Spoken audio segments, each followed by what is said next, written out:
Hello Kapango, it's me Luna. Welcome to my mini vlog.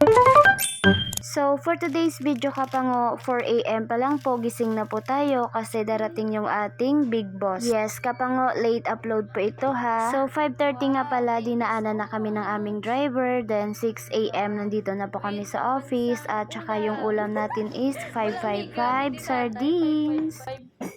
So let's eat. Ano pa lang oras? 6:23 pa lang. Diba, na kami sa office. Bye.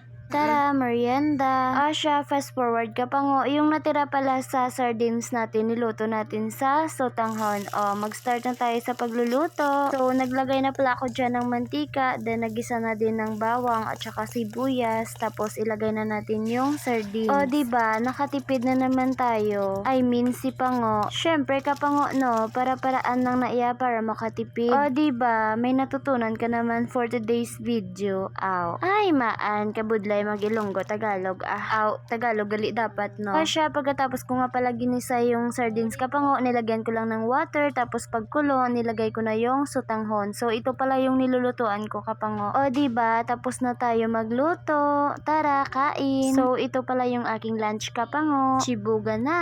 So, fast forward kapango, andito na po ako sa bahay or sa aming boarding house. So, maglalaba tayo kasi schedule day. Today is laba day. O, diba? Syempre, last week pa po ito. Ngayon lang na-edit. Sayang naman kung i-delete lang ni Pango, no? Sayang yung $0.01.